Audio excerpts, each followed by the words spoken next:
things, Clay. We are all doing impulsive things that we would never do otherwise. I know. I don't think you do.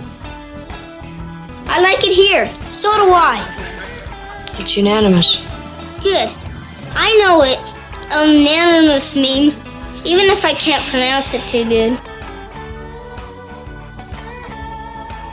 It's the Al Travis Show, and I do my research. I've got our Senator Karin Housley, and I brought up her Facebook post, and now I know who it was that I couldn't remember who it was. How you doing, Senator? I am good. We've had such a good fall, haven't we? That freezing cold end of September or whatever it was, but now it's been so nice. Can I throw out just a personal request to the weather gods? I need a good 75-degree day with no real wind. I cleaned the deck this weekend. We power washed it off, and now I need to stain it. But it can't be. It's got to be warm enough, and we're getting rain here for the next 4 days, so that's out. I need one of those days. Can we get one more before the winter hits? Well, you came to the right place. I've got a straight line up, so thank you. Yeah, appreciate that. 75-degree day with no wind. Yeah. So my buddy Phil took you on a date. Evidently to go see some comedy show in the middle of nowhere. Is that what I hear? Yeah, it's so funny because we had to drive 2 hours down to Lansing, Minnesota, which is just like a few miles north of Austin, to the Lansing Corners Bar and Grill, where Kat Timpf, she is a co-host on the Gutfeld show, and the Gutfeld is on Fox at 9:00, and it's kind of a comedy. Michelle Tafoya is on there quite often. Yeah. It's just kind of a comedic political show, but Kat Timpf is super funny. I think she's super funny. Not everybody thinks she's super funny. She's not a Trump person. She's libertarian with a small independent. Yeah, she's libertarian through. Who's the World Wrestling guy? I like him. Tyrus. I love Tyrus. Yeah. I think he's funnier than... So our other date night when we were in New York, Phil and I actually went to a taping of the Gutfeld show because we just love. So we got to meet Kat Timpf at Lansing Corners Bar and Grill, just this little place, like where people in the area probably have their wedding receptions, just a back room with tables, and you could have the waitress bring you your beer and your burger while you're watching Kat Timpf. But we got to meet her after, and I was a little giddy, and I was like, "Oh my gosh, I feel like you're my best friend because every single night I have a glass of wine with you." Which is like, okay, a little saucy. Psycho woman. I love that. Let's talk. I gave her 3 of my pens. Talk about what? Talk about her, but Phil. Phil looks like a giant next to her. No, I know this is. You're not supposed to talk like this, and I know that, and I'm going to get some letters. But I'm a fat man, so I can say this, but it's kind of fat shaming the other way. She might be the skinniest human ever. I mean, you see her on the show, it's like, you get to an age, maybe you get she is a stick. And I don't mean that in a bad way, but she dresses to show it off, I guess is my point. It's not like she's hiding her little arms. She'd put them out there in a T-shirt. Well, she's written 2 books, 2 bestsellers. They're really, really good. She's had some serious issues first with gaining weight. She's never been able to gain weight, and she's tried. But then she just delivered her first baby 7 or 8 months ago. And the day she delivered her baby, she found out she had breast cancer, so she had to have a double mastectomy. But she was skinny before that. I understand. Skinny, she is a skinny gal. But she doesn't want to be that skinny. No. She wishes she weren't. She wishes she looked more like me, I'm sure. I have no doubt. But Gutfeld gives her a hard time about it quite a little bit in the intros. Yeah. For folks who don't watch Gutfeld, and this would be a plug, I don't watch primetime Fox. It's the same stuff over and over. I have a hard time watching it. Except for Gutfeld at 9:00. I will tape it to watch the next day because his monologue, you can almost write some of it himself. He's going to rip on the View. He's going to rip, but he rips on the Republicans as well. I enjoy him quite a little bit, actually. I think that whole show, once you get used to the rhythm of it, is quite interesting, entertaining. It took me a while to get used to it. At first, I was like, what is this show? And they're a little crass, too. And they're a little mean. But then once you settle into the rhythm, you're like, okay, now I get it. But I really love Tyrus. And Gutfeld is like 5'2". Not that I'm doing height shaming. See, we're going to get a lot of trouble on this one. I'm not one to talk here. But that's back to your husband standing next to that woman. He's a gargantuan. I mean, he's just huge. finally he gets to be a gargantuan. He's a gargantuan next to me, except Anyway, congratulations! I can't believe they were down in Lansing. And did you catch that? Because they do, when they're on the show, promote where they're going. Is that where you saw her? How do you know they're there? I watched it. I didn't realize she was there. Maybe I'm not paying attention. They when did it 3 months ago, and there I am drinking my glass of wine, and I was like, "Hey, gotta go!" So I ordered the tickets right then. Yeah, and originally it was just 2 shows on Saturday and 1 on Sunday. Well, she ended up doing 5 shows total, and they all were sold out. She was so funny. Got to meet her husband, Cam, that she makes a lot of fun of during her show. Yeah, and she did. And she'll continue to do them, but she's just picking rural areas across the country where maybe it's safe places for her. And what kind of comedy was it? I mean, is she going through the same kind of stuff Gutfeld goes through? Nope. She didn't even talk politics that much. She was very self-deprecating and interacted with the audience a lot and talked about her breast cancer and babies. And yeah, she was just not very political. It was great. One more side note about you personally, if I can, because I had to look up your Facebook page to remember who that was. I knew I saw it. Are you and Barry Von Roschke tight? There's like 3 photos on your thing about you and the Baron. Are you guys tight? Because I loved Baron back in the day. I love Baron Von Roschke so much. My dad used to bring me whatever it was, the St. Paul Civic Center. It wasn't that. It was probably, anyway, to see WWE or WWE, whatever it was. American wrestling back then. Baron Von Roschke and all of those guys. And my dad, we had 3 girls in our family. He would just chase us around the house. The claw's going to get you. And he would use that voice. So I did that to my kids all the time. My boys, when they were young, the claw. Oh, man. And so then he had a little teepee up on Lake George in Lake Itasca State Park, a little souvenir shop. And I walked in there probably 1991, and I was like, oh, my God, it's Baron Von Roschke. And like I had to catch my breath. Of course, we didn't have cell phones then to take pictures, but he gave me an autographed picture. So I got one for Phil and one for my dad. And then when we ran into him at the restaurant the other night in St. Paul, Phil and I were, our grandson had flown in from South Carolina, haven't seen the kid in 6 months. And we were like, oh my God, that's Baron Von Roschke. Should we go ask him for his autograph? Should we go get our picture taken with him? So we did. Yeah. Love that is so much. That is so funny. So yeah, I'm stalking you on the Facebook. It pops up. I'm like, now what's with the Baron? Okay. We've got all caught up there. Can we go to break early and talk some Minnesota stuff on the other side? Can we do that? For sure. Minnesota. Okay. We've got her. Senator Karin Housley on the Al Travis Show. Hey, Brian, what do you call a lobbyist with a sense of humor? Me? Close. Momentum advocacy.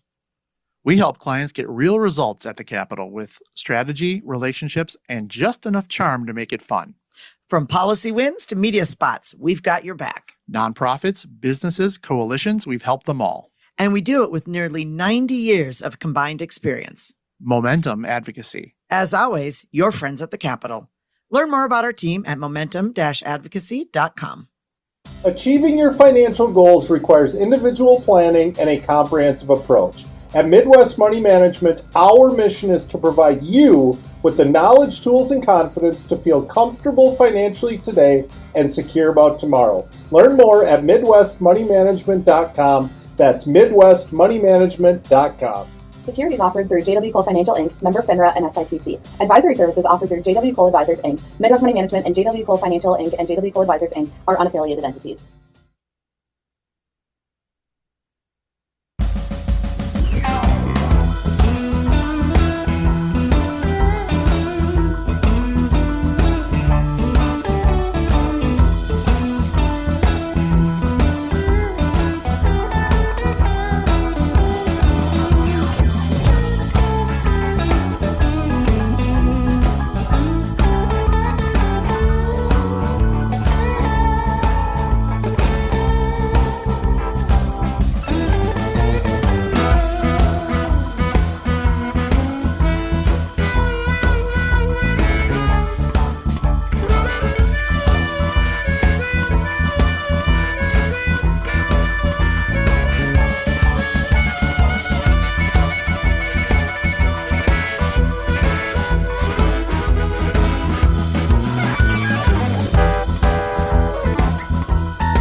don't need to ask him his opinion more than once. Al Travis on The Al Travis Show. All right, we've got our Senator Karin Housley. A couple of things here in the state of Minnesota going on that kind of got me a little riled up, like you'd explain it to me like I'm a third grader if you would.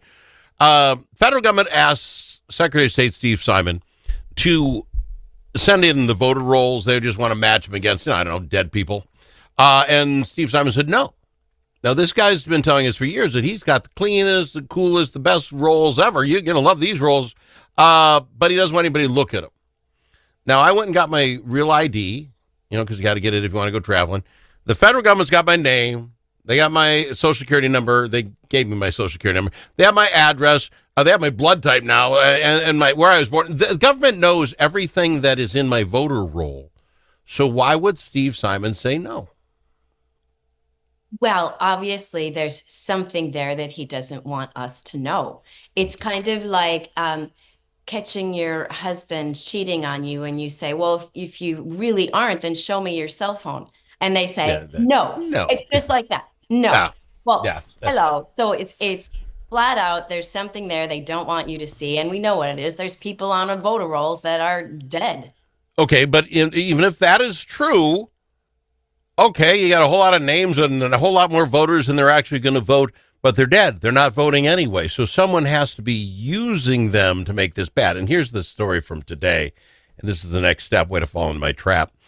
Secretary of State Simon has, it's according to NPR, supporting a new bill in Congress with the guy from California, a gal from Ohio, called the Voter Purge Protection Act.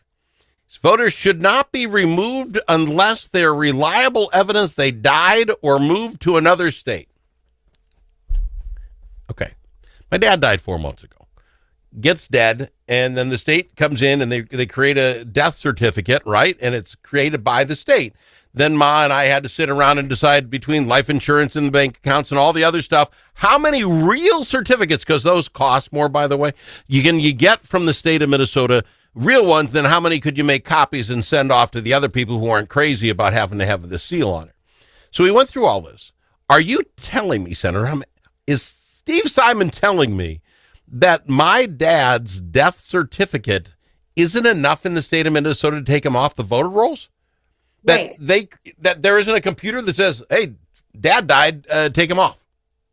You would think that's a no-brainer. There would be something in the system that says, oh, so-and-so just died, let's take him off the voter rolls. Automatically, boom, take him off. But no, this is the state of Minnesota, which I think it's absolutely unbelievable that they have a law, that they're trying to get a law in Congress you have to now, in addition to everything else you have to do after a loved one passes. It's so confusing. My father-in-law died 7 years ago, and I still, thank God, I still had one of those death certificates left, because I was like, oh shoot, there's that mutual life that we didn't know that was sitting out.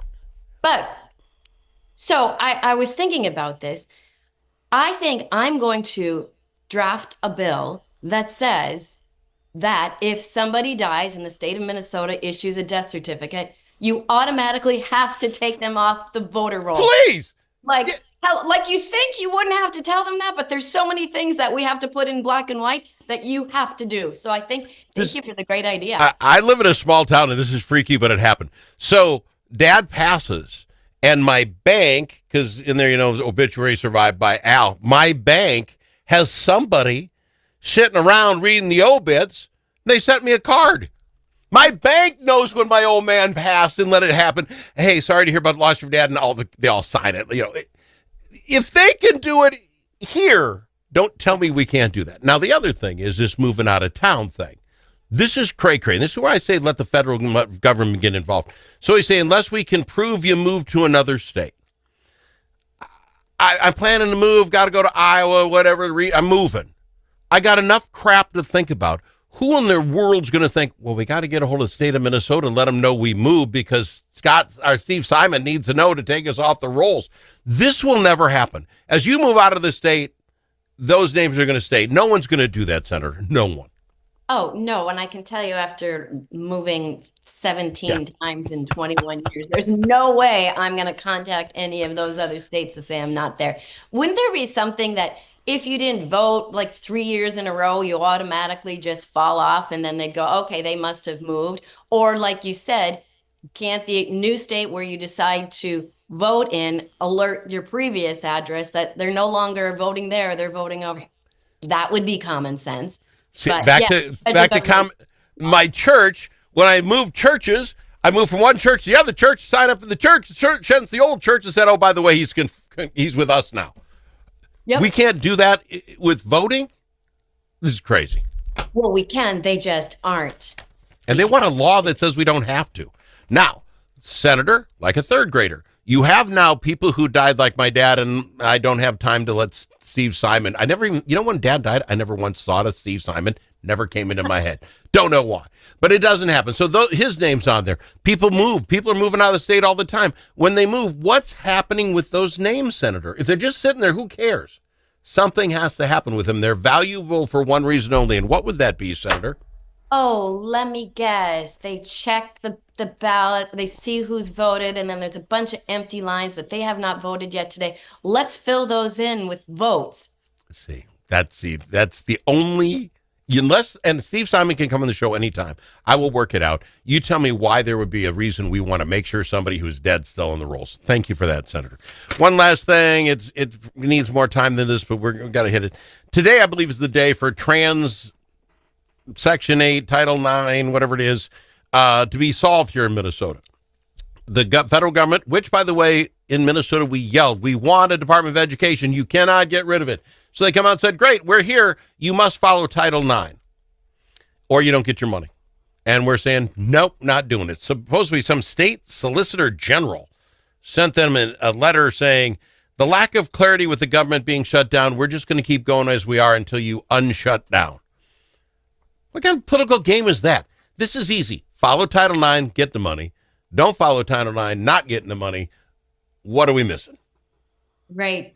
I sent a letter to the Department of Education and the Attorney General to say, please, could we just follow Title IX? Our school districts need this money. A bunch of my school districts have signed their own letter and sent it to the state to say, Forest Lake, one of yours. I know one of them is Forest Lake. I read the story. Is Forest Lake in your district? Yeah. Forest Lake's in my district. Matamita, I had 5 out of their 6 school board members sign it. The 6th one might have. I didn't hear yet. But they need this money desperately. Please don't cut off this money to our school districts. Just follow the law. Here's what the law says. Don't convolute it with your 3% that is playing the sports and how you want to defend that, when we all know that a biological male playing in women's sports is not fair. So let's follow the law, get the money to these school districts. So who knows?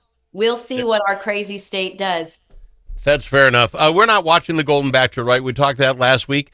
Oh, could they take the commercials off? The commercials are on so much, I almost think I realize who's winning and who's losing. The Golden Bachelor. I'm not, but whatever channel I'm on, the commercials are all about, oh, this one's crying, she's got to leave, and he's walking to the door, and I'm like, it's like I'm following without even following. No, I'm not. Are you a Survivor fan, though? Nope, not anymore. Oh, I love Survivor. I did watch the Victoria Beckham documentary. Remember they did the one on David Beckham? No. So good. Like in my top 5 documentaries. Victoria Beckham's it's pretty good. That's what I watched this week. And football. A lot of football. We got the Vikings. Give me your prediction. Vikings, Eagles this Sunday. I'm going to say Vikings by 7. Of course you are. You're a senator here by 7. But okay, are you playing Wentz or is JJ your guy? Who you putting in, coach? You know what? I'm going to play Wentz. All right, see, and I'm okay with that. I really am. Hey, tell my good buddy Phil hi for Al. Love that he once again has not done the show, but appreciate you. 2 hours away and staying in little motels in Lansing. How cool is that?